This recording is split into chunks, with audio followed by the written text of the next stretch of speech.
Shalom, saya Novelman Wau dari Gereja BKPN Jakarta. Kali ini Gereja BKPN mempersembahkan satu konten, yaitu podcast yang kami namakan Jalan Hidup.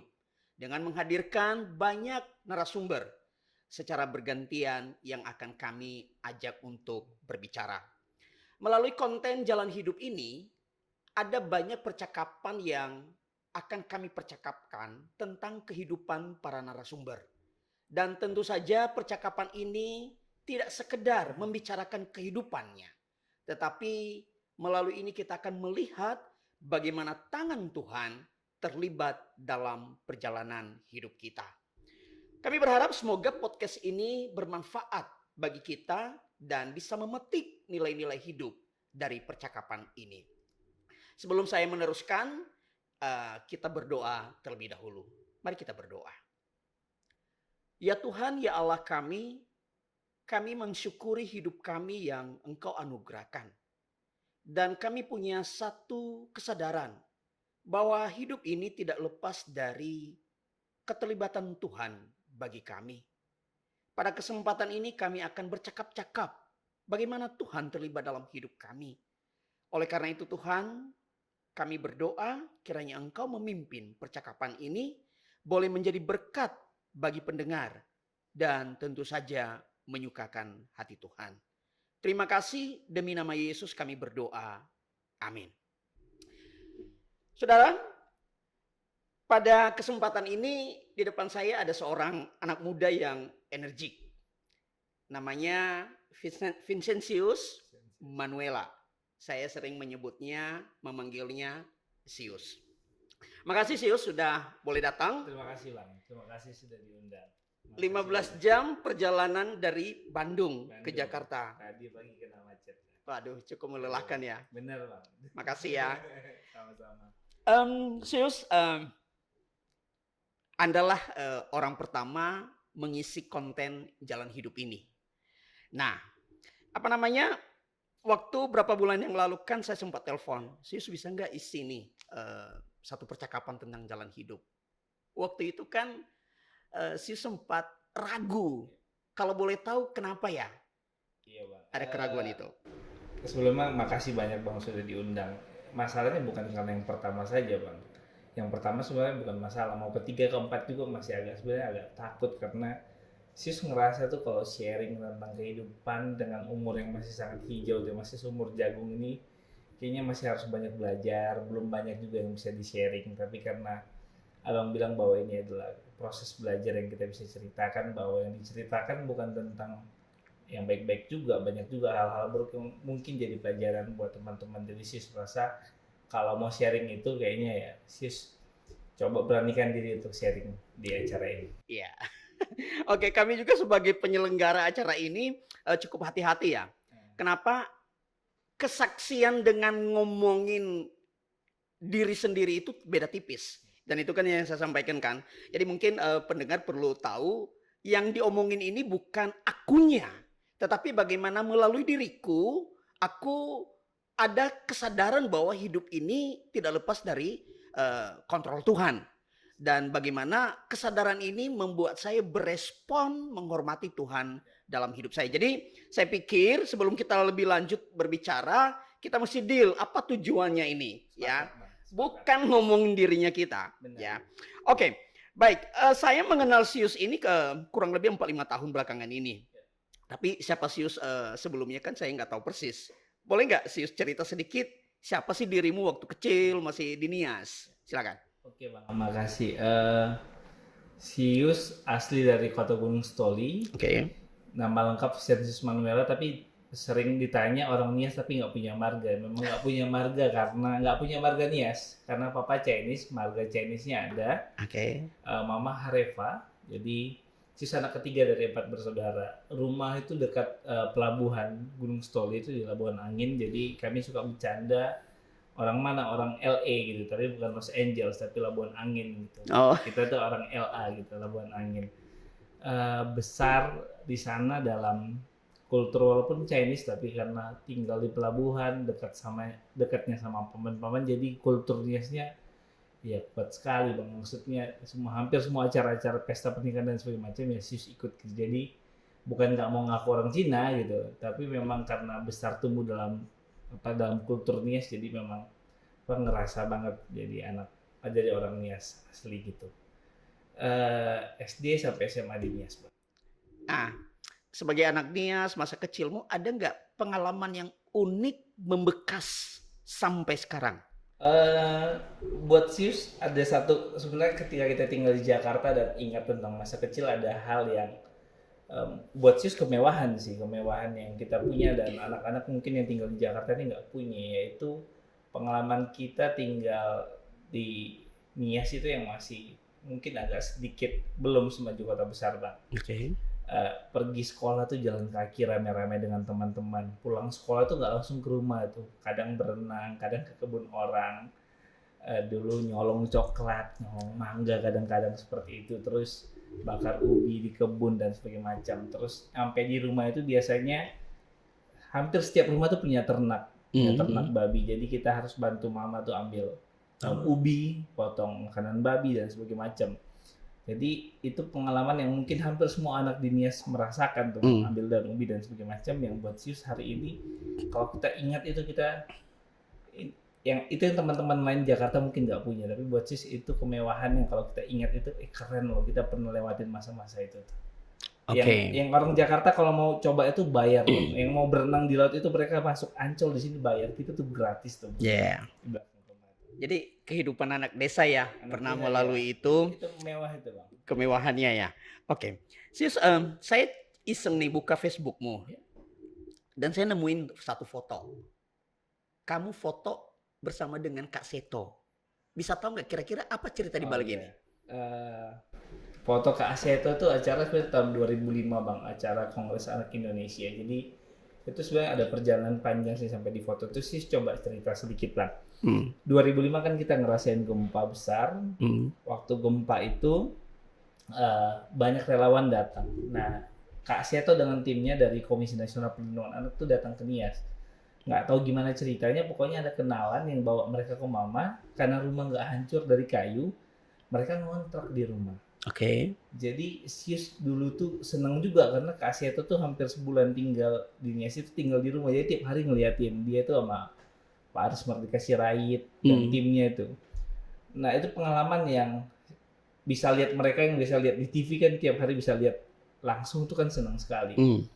Nggak tahu waktu itu Sius umur 12 tahun Sius ngerasa pengen dekat sama orang ini, pengen cerita sama mereka, tapi gimana caranya? Karena cuma bisa lihat dari jendela, lihat mereka rapat tiap hari gimana penanganan anak, gimana mengatasi trauma anak dalam bencana dan segala macam. Cuman gue pengen duduk di situ tuh, pengen ngobrol sama mereka. Sampai kepikiran satu ide, pecahin celengan buat kopi untuk mereka. Sius pecahin celengan? Pecahin celengan tuh, beli kopi gitu ya, sama di plastik, nekat aja beli kopi itu, mereka sekitar 20 orang, jadi ya modal 1.000 lah, sebut merek Coffee Mix tuh, buat kopi, terus datang ke mereka, Pak, Bu, ini ada kopi dari Mama, padahal buat sendiri. Udah habis itu pas ngasih kopi mereka seneng kan, terima kasih gitu. Aku boleh duduk di sini nggak? Jadi Sius coba dengar mereka cerita, ngomong dan segala macem. Dan terakhir coba beranikan diri, aku boleh ikut nggak sih kegiatan? Karena kan itu libur sekolah nggak panjang.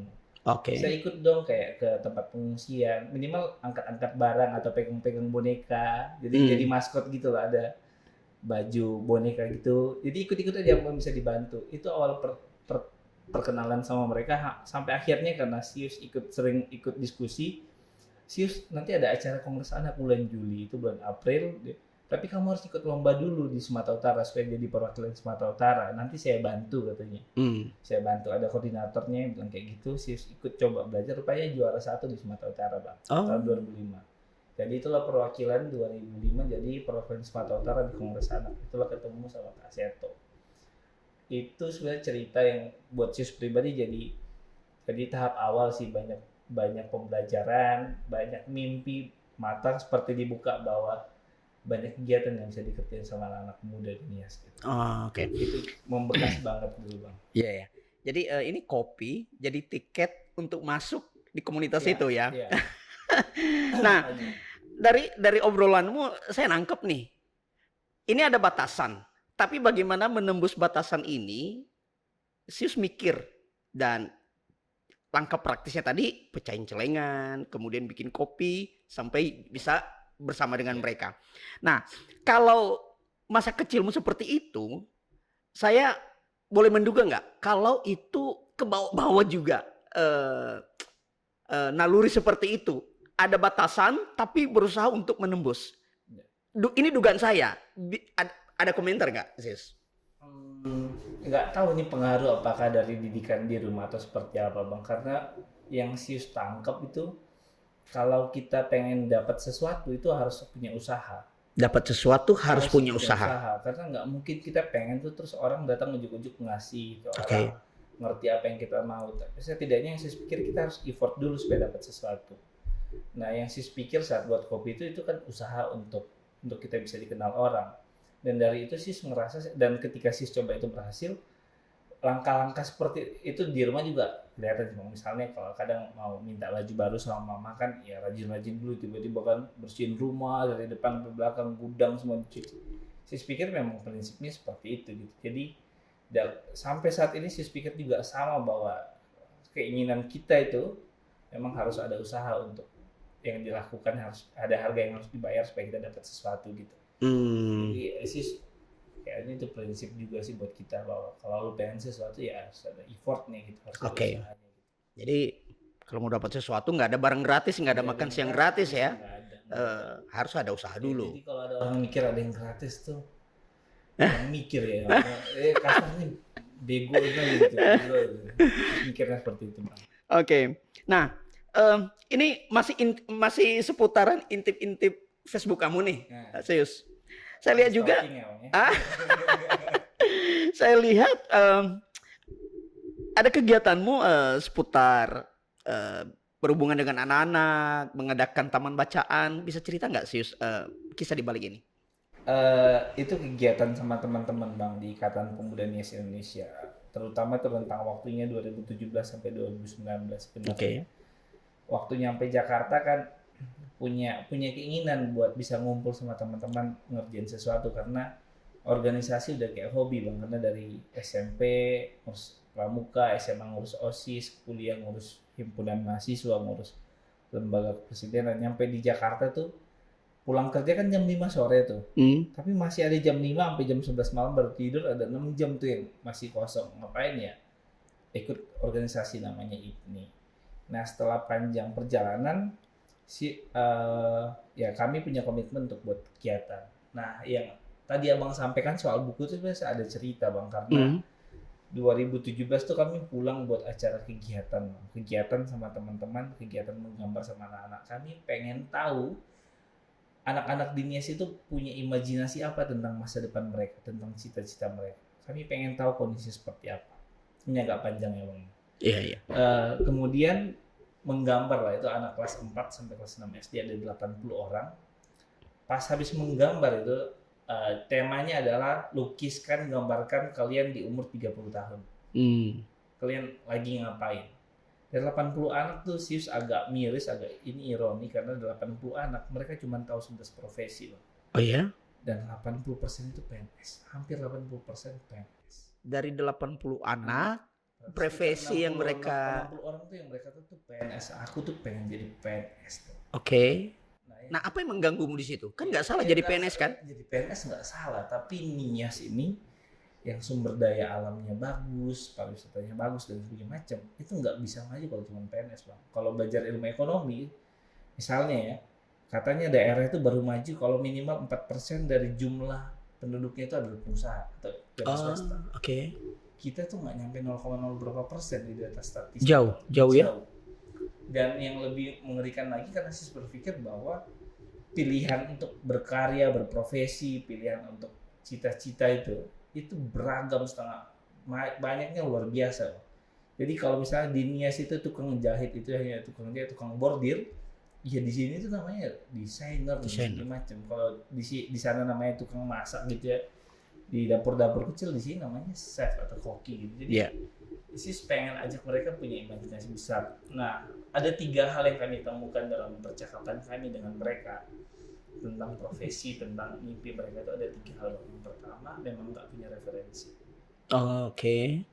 tahu nggak ada profesi misalnya YouTuber, ada profesi nggak tahu gitu. Itu masalah pertama. Yang kedua yang agak lebih dalam masalahnya adalah mereka minder bang, kami ini kan di kampung, mana mungkin kami itu bisa punya, mana mungkin kami bisa jadi menteri, mana mungkin kami bisa jadi macam, padahal kita tahu bang, misalnya di kita ya, di senior kita orang Nias udah banyak ya, ada yang pernah jadi direktur Bank Dunia tuh Pak. Betul. Almarhum Pak Heki Nusmana. Benar-benar ada yang sekarang tuh Pak Yasona Lawli. Menteri ya. Jadi kita pengen sampaikan ada orang yang berangkat dari kondisi sama seperti kamu tapi bisa survive gitu. Dan yang ketiga bang, yang menurut saya yang harus dijawab adalah mereka merasa nggak ada yang mengulurkan tangan sama mereka. Oke.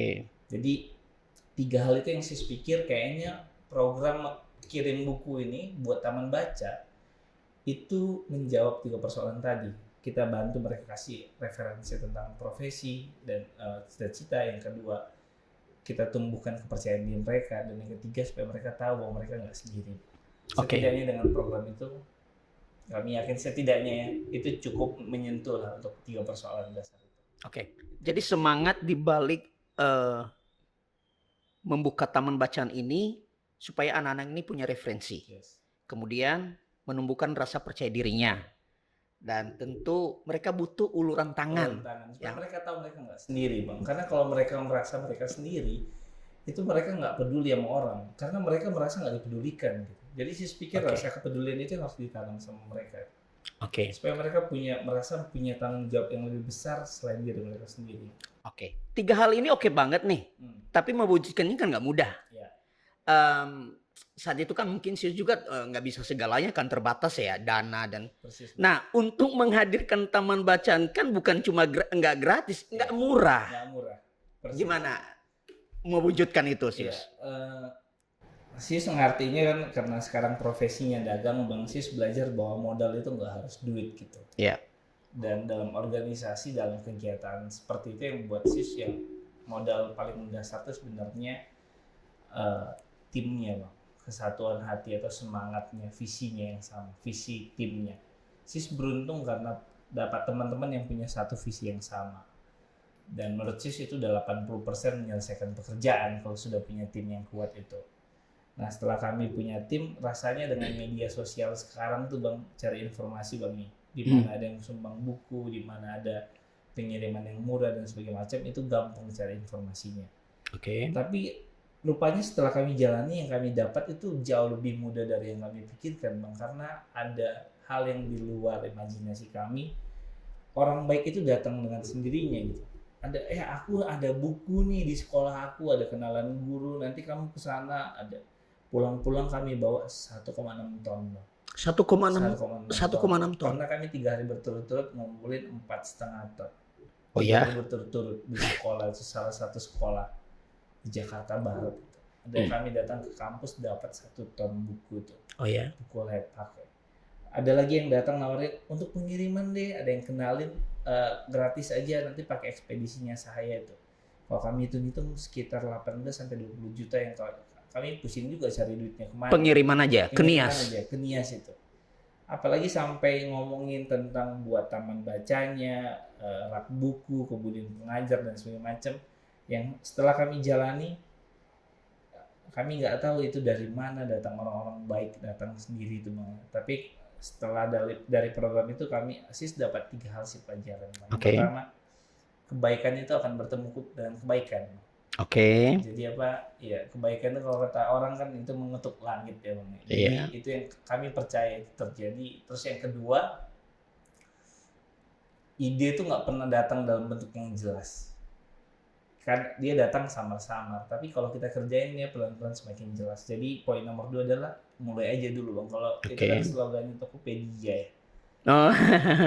Dan yang ketiga tuh karena Tokopedia itu udah gabung sama Gojek, sekarang slogannya Gojek tuh pasti ada jalan gitu. Jadi mulai aja dulu pasti ada jalan.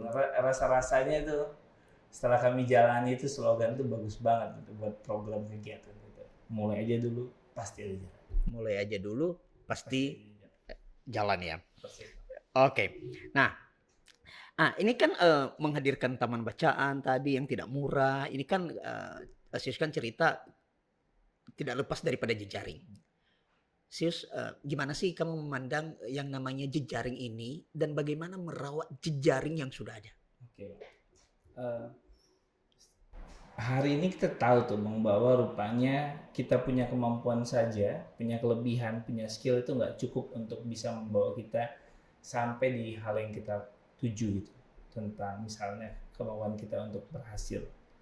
Rupanya kita harus belajar bahwa membangun jejaring itu juga sama pentingnya. Kalau dalam bisnis, dalam rumusnya sih, kamusnya sih sebutnya membangun silaturahmi gitu.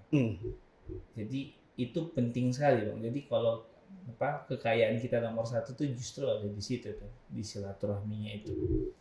Nah, seperti yang sih cerita di awal tadi tentang bahwa perkenalan itu keinginan kita tuh harus berjalan lurus dengan ada effortnya gitu.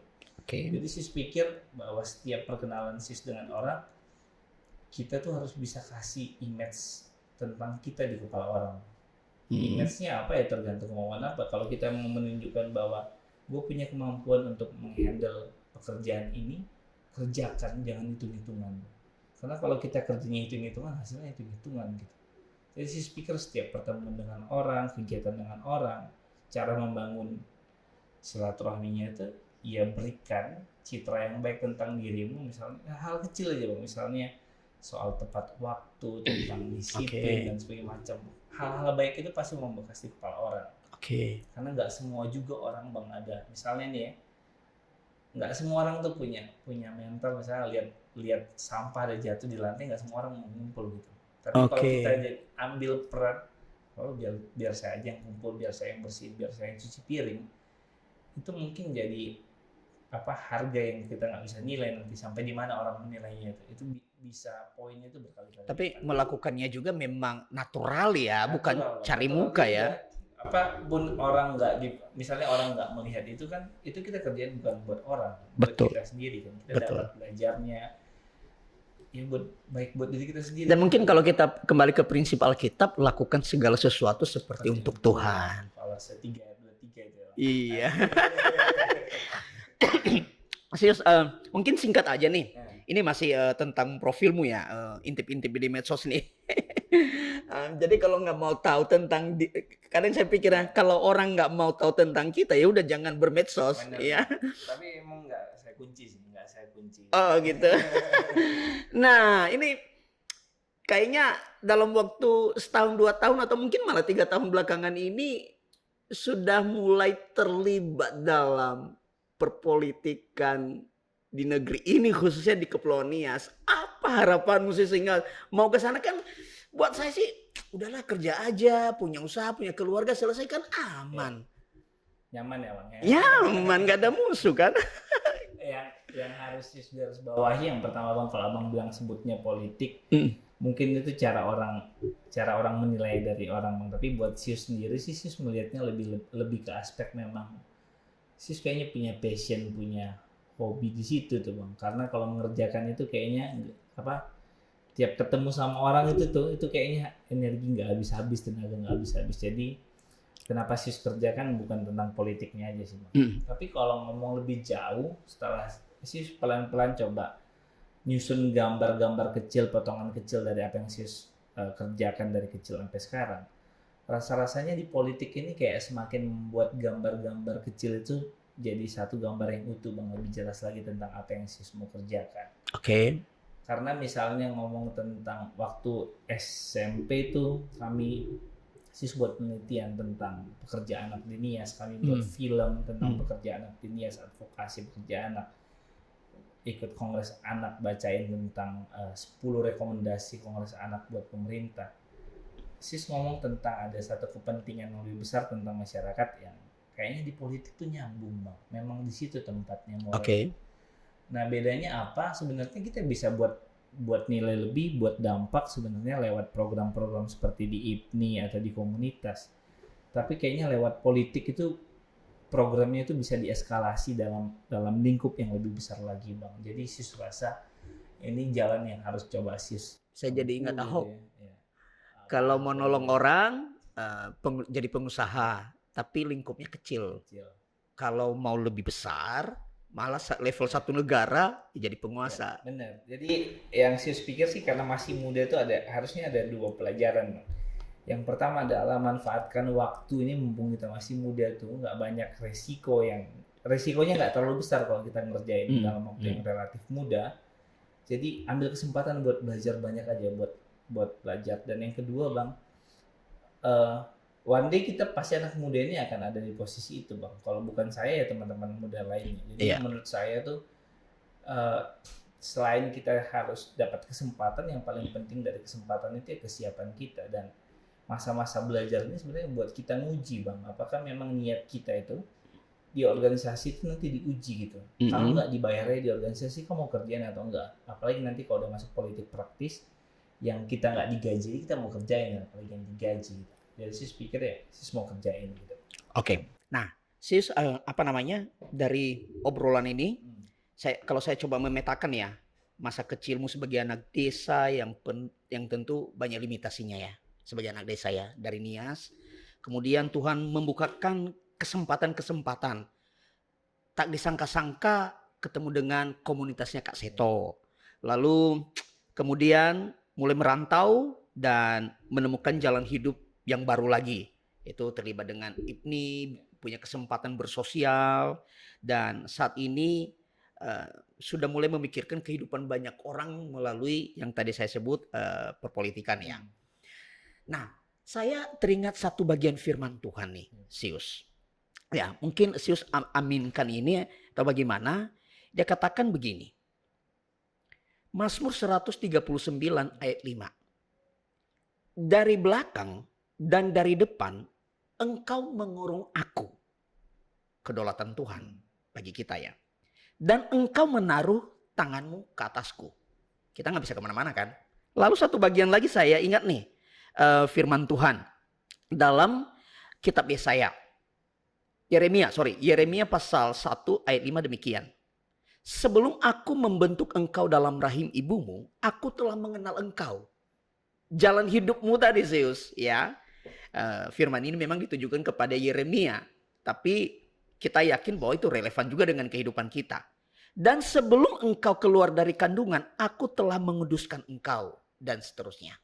Ini kan dua bagian firman Tuhan ini menggarisbawahi bahwa hidup kita ini tidak lepas dari keterlibatan Tuhan. By the way, Sius mengaminkan gak ini? Kalau cerita tentang misalnya Sis coba menangkap pernyataan dan firman ini dalam konsep gini, Bang. Sis baru mengerti tentang keterlibatan Tuhan itu sebenarnya waktu SMA, Bang. Waktu SMA. Yaitu waktu lulus tuh. Karena itu kan hampir semua teman-teman kan udah mulai ngomongin nanti kuliah di mana, pengen ngapain dan sebagainya macam. Nah, ketika pembahasan itu dimulai, Sis itu nggak berani dekat teman-teman, Bang, karena kondisi di rumah itu memang papa dan mama bilang, mohon maaf kami nggak sanggup biayain kau buat kuliah. Keterbatasan ekonomi. Dan itu memang sudah memang Sis harus berterima kasih karena itu diucapkan dengan lantang sama mama dan diakui bahwa kami meminta maaf karena kami nggak sanggup. Kami salah kan. Dan itu memang harus diucapkan supaya nggak usah malu-malu ngucapinnya kalau memang salah. Dan mama papa ngakuin kalau kami nggak mampu. Dan di satu sisi juga saya harus telan, Bang, faktanya bahwa memang nggak mampu. Dan itu cukup mulai buat bergejolak karena Sis ngerasa bahwa pengalaman kemudian prestasi di kampus di sekolah SMA. Itu di SMA cukup itu untuk jadi bekal Sis untuk bisa ngelanjut dan memang Sis punya banyak cita-cita juga. Tapi itu kan mentok, Bang. Mulai di situ udah mulai nangis tuh. Terutama pas udah lulus itu teman-teman udah mau tes ke sini dan sebagainya macam, Sis tuh tetap di Nias tuh. Udah mulai nangis, udah mulai murung tiap hari dan sebagainya macam. Sampai mulai bertanya-tanya lah, Tuhan lu tuh mau apa sih sama gue gitu, gue tuh harus ngapain dan segala macam. Gejolaknya itu mulai di situ. Gejolaknya mulai di situ sampai kita kan di Nias tuh beruntungnya, Bang, hampir tiap minggu kan ada ibadah, ada PA, ada kebaktian malam tengah minggu, ada persekutuan pemuda. Jadi pertemuan dengan komunitas itu di gereja yang Sis belajar tuh pelan-pelan ingat lagi cerita-cerita waktu di sekolah minggu bahwa banyak tokoh-tokoh di Alkitab itu yang memang perjalanan hidupnya susah dulu. Dan untuk sedikit menjustifikasi kehidupan Sius saat itu, Sius coba ambil tuh tokohnya Yusuf tuh bang. Yusuf. Yusuf itu yang dijual sama Yang Mesir. saudara-saudaranya, terus ke Mesir jadi budak. Sius pikir, aku harus kayak gitu loh. Aku ambil jalan itu deh. Aku coba lihat, oh berarti Yusuf tuh menerima semua itu. Dia tetap percaya Tuhan walaupun dijual. Jadi Sius saat itu ambil keputusan, gue mau percaya sama rencana Tuhan. Kebetulan saat itu bang dibantu sama paman, sama Baya. Udah kau kuliah di STI aja katanya. Dinias tuh. Ya udah daripada kuliah. Tapi kenyataannya kan kuliah di STI itu agak, bukan Sius bilang bahwa STI nggak bagus saat itu, tapi kondisinya jauh dari ekspektasi Sius karena referensi buku dan segala macam, karena Sius ngerasa ini bukan tempatku. Kalau bisa lebih kenapa enggak ya? Iya, jadi itu kan di Muara Indah ya bang, 14 km dari rumah. Sampai 2 minggu kuliah tuh Sius jatuh dari motor, jatuh sendiri bang, karena tiap hari ngelamun. Jatuh karena ngerasa masih nggak terima gitu 2 minggu. Sampai terakhir Sius bilang sama mama gitu, mama daripada saya mati di motor nih karena tiap hari ngelamun, nggak terima nih. Izinkan saya tuh ngerantau, cari teman saudara, yang penting saya kerja dulu ya, yang penting saya nggak mau di sini gitu. Jadi minta maaf juga sama Baya karena duitnya hangus kan udah bayar kuliah. Tapi itulah Sius jadi pergi ke Bandung buat ngerantau bang, sambil kerja, ambil cari beasiswa. Puji Tuhannya dapat beasiswa. Aduh, saya. Jadi itu masa-masa di awal Sius pikir Tuhan tuh kerja tuh, Tuhan tuh pegang. Jadi kok ayatnya tuh bahwa Tuhan udah punya rancangan besar sama kita. Justru kalau Sius bilang sebaliknya bang, seberapa kita mau terus mencoba mengukur rencana Tuhan sama hidup kita tuh nggak mampu karena lebih dari yang kita pikir bang rencana Tuhan. Yang Sius rasain. Kesadaran tadi usia SMA ya, kesadaran bahwa keterlibatan Tuhan ya. Tapi saya pikir gini juga Sius ya, kita terlepas dari kapan sadarnya, tetapi yang ajaib ya, yang kita syukuri adalah keterlibatan Tuhan itu nggak nunggu kita sadar dulu. Dia mengerjakan itu dari masa kecilmu, bahkan yang firman Tuhan katakan tadi, sejak dalam kandungan ibuku. Tuhan udah bekerja dalam hidup kita nih. Walaupun kesadaran akan otoritas Tuhan itu datang belakangan. Ya, itu yang kita syukuri. Nah, terakhir Sius, ini ada kesadaran bahwa hidup saya ini bukan karena saya. Dalam perjalanan hidup saya bukan karena saya, tapi ada tangan yang tak terlihat yang menuntun ya. Dari Sius anak desa yang penuh limitasi jadi sekarang ini. Terakhir nih Sius, apa responmu? Nggak cukup sadar doang kan? Ya. Apa responmu? Apa yang Sius lakukan untuk Tuhan, bahkan untuk banyak orang yang adalah ciptaan Tuhan sebagai wujud syukuranmu? Pelajaran paling berharga sih bang, misalnya dengan umur Sius yang sekarang, dengan apa yang Sius bisa boleh dapat sekarang gitu ya. Yang paling mahal nomor 1 adalah rupanya tuh Tuhan tuh, tadi abang bilang tuh, kita nggak sadar aja Tuhan tuh tetap tuntun, tetap buka sudah jalan. Kerja. Karunia Tuhan tuh nggak nunggu kita sadar bang. Rupanya Tuhan kasih. Jadi Sius pikir sebenarnya bang, yang lu nggak minta aja Tuhan kasih, apalagi yang lu minta dan yang lu kerjakan. Jadi Sius yang pertama Sius pikir itu adalah bahwa kebaikan Tuhan itu ya dikerjakan gitu ya. Sius terus kerjakan. Dan yang kedua Sius yakin bahwa apa yang hari ini misalnya kita dapat, kita kerjain itu sebenarnya nggak habis di kita tuh. Justru pertanyaan paling besarnya gitu bang, misalnya Sius di kantor dapat rezeki, Sius nggak mikir tuh bahwa ini duit buat Sius doang gitu. Tapi Sius pikir ini Tuhan mau ngomong apa ya, Tuhan tuh minta kerjain apa ya, supaya itu jadi saluran berkat buat orang. Jadi Sius pikir ini apa nih, justru sebelum Sius dapat bisa dengar, bisa ngerti ini kira-kira ngapain, ini apa sih, mau jadi apa nih, bareng Sius tuh nggak tenang gitu ya. Itu yang Sius rasain, ini kayaknya ini buat apa sih, misalnya dapat rezeki nih, kalau tahu ini apa, kira-kira dikemanain, Tuhan mau ngomong apa sih. Oke. Baik, jadi respon praktisnya saya dapat, tentu ini bukan buat saya saja, tetapi apa rencana Tuhan di balik ini. Ya. Saya jadi ingat omongan orang kan, kita dapat uang, belum tentu itu uang kita. Jangan-jangan Tuhan titip. Titip. Buat Buat orang orang. sebenarnya, tapi Buat Tuhan orang. titip melalui kita. Oke, Sius, thank you banget Makasih banget banyak, Bang. udah ngobrol-ngobrol pada kesempatan ini. Semoga lain kali kita bisa ngobrol lebih banyak lagi ya Persis. seputaran pekerjaanmu. Saya pengen dengar kamu kerja sebagai orang Kristen kayak gimana sih semangatnya, tapi waktu kita terbatas. Next time, Bang. Semoga waktu masih ada ya untuk kita bisa ngobrol berikutnya. Oke, terima kasih. Salam buat istri dan anak. Terima kasih, Bang. Nanti balik hati-hati ya. 15 perjalanan non-stop Tadi dari Bandung ke sini ya. Iya, Bang. Oke, makasih banyak ya. Sama-sama. Terima kasih Oke. udah diundang, Bang. Baik. Oke, terima kasih sudah menonton konten Jalan Hidup ini. Dan kami berharap semoga ini menjadi berkat buat kita. Sebagaimana yang kami katakan tadi di awal, ini bukan cuma obrolan biasa. Kami mencoba menyajikan satu percakapan di mana kita bisa memetik nilai-nilai hidup dan pada akhirnya kita mengakui bahwa hidup ini Tuhan terlibat dalam hidup kita. Terima kasih untuk kesediaannya yang telah menonton, dan jika ini menjadi berkat buat Anda, jangan lupa di like, di share, di subscribe, dan bunyikan lonceng. Konten kami berikutnya akan kami sajikan. Terima kasih. Shalom, Tuhan memberkati.